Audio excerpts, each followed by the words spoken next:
एक वृक्ष है, एक वृक्ष में अगर हर पत्ते तक पानी पहुंचाना है तो क्या जब वृक्ष में जल देते हैं तो हर पत्ते में डालते हैं? नहीं, हर पत्ते में डालने की आवश्यकता नहीं है। जड़ में डाल दीजिए, सारे पत्ते तक अपने आप पहुंच जाएगी। उसी प्रकार हमारे देवी देवता भी हैं।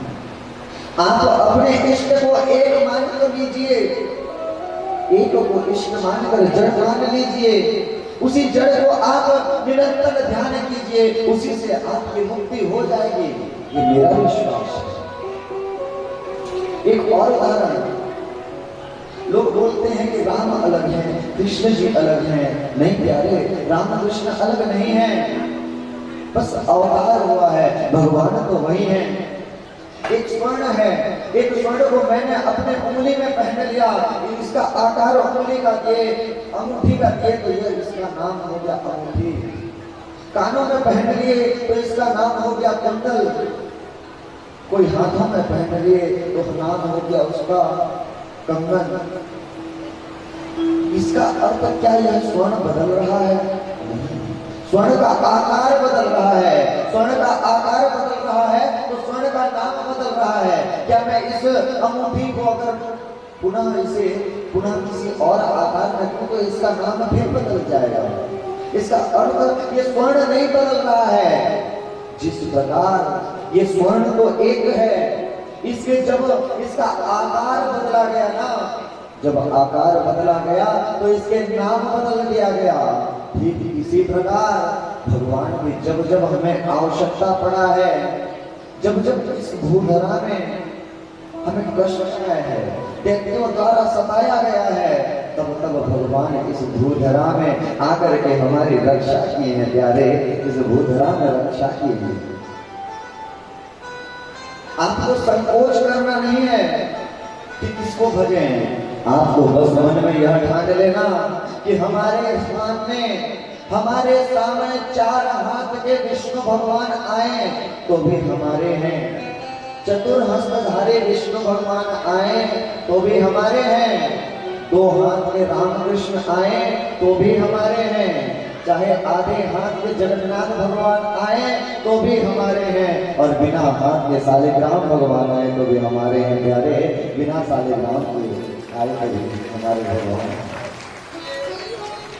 स्थिति को मत देखो, केवल भाव पर ध्यान रखो। अगर भाव रखोगे तो हर जगह भगवान है, कहाँ नहीं है। केवल आपकी श्रद्धा होनी चाहिए, आपकी भक्ति होनी चाहिए। मेरा विश्वास है आपकी भक्ति अगर किसी भी वस्तु में हुई, उस वस्तु में भगवान है, कहाँ नहीं है भगवान। जब जब भक्तों पर कष्ट आता है, भगवान नरसिंह बनकर खंभे से भी प्रकट होते हैं। आप विश्वास तो करो, इस खंभे में भगवान है। मेरा विश्वास है कि खंभा फाड़ के आपके लिए भी आएंगे। प्यारे, आपके लिए भी आएंगे। केवल श्रद्धा भक्ति रखो। लोग कहते हैं इसे माने, मेरा भाव सुनिए।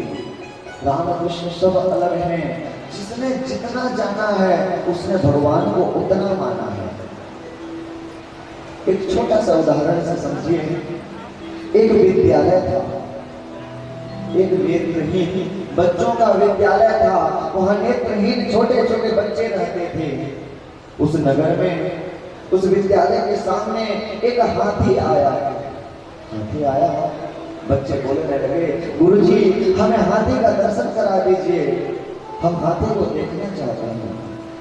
गुरुजी बोलने लगे कि कैसे देखोगे बेटा, आप तो देख नहीं सकते। बालक कहने लगे कि गुरुजी हम स्पर्श करके देखना चाहेंगे, हम देख नहीं सकते।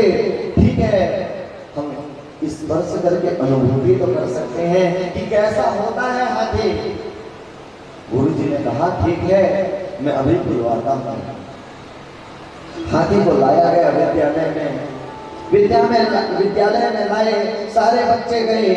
पहला बच्चा उतर गया, हाथी के जाकर के पैरों को पकड़ा और पहला बच्चा कहने लगा कि मैं जान गया हाथी का स्वरूप। हाथी कैसा होता है? अरे हाथी तो खंभे के आकार में होता है, मैं जान गया। वो खुश होने लगा, अरे हाथी खंबे के आकार में होने लगा। गुरु जी शाम को आएंगे, मैं उनसे बताऊंगा कि हाथी खंबे के तरह होता है।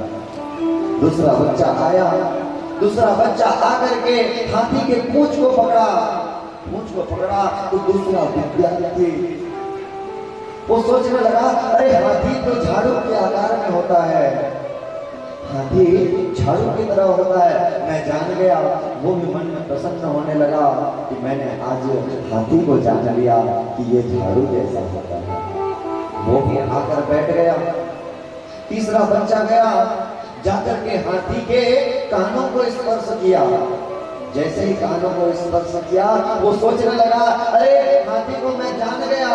लोग बोलते हैं बड़ा बड़ा रहता है, नहीं हाथी तो सूपे के आकार में होता है, हाथी सूपे के आकार में होता है। वो भी प्रसन्न आकर बैठ गया। अब अगला विद्यार्थी गया, अगला विद्यार्थी जाकर के हाथी के मुख के पास गया। हाथी के मुख के पास गया तो सोचने लगा, अरे इसके शरीर में कुएं जैसे छेद होते हैं, ये गुफा के आकार में है। मैं हाथी को जान लिया, वो गुफा जैसे होता है। वो भी आकर बैठ गया। तीसरा विद्यार्थी गया, जाकर हाथी के सूंड को पकड़ा। वो सोचने लगा, अरे ये लोग क्या जाने, मैं तो जान गया हाथी पाइप की तरह होता है। मैं आज हाथी को जान गया। एक एक करके अनेक अनेक विद्यार्थी आए, अनेक अनेक प्रकार से स्पर्श किए और उसकी अनुभूति की।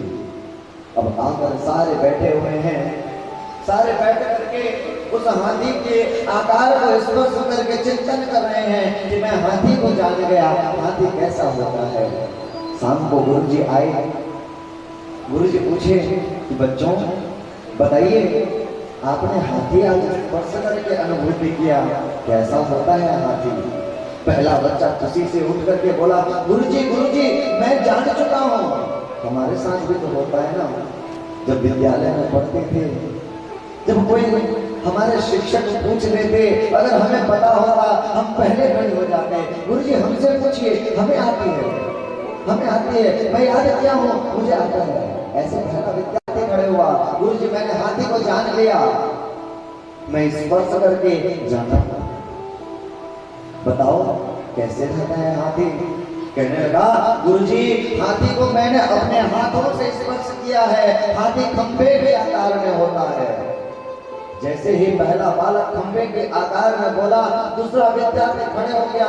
कहने लगा कि गुरुजी ये झूठ बोल रहा है, हाथी खंबे की तरह नहीं, हाथी मैंने स्पर्श किया है, हाथी तो झाड़ू के आकार में होता है।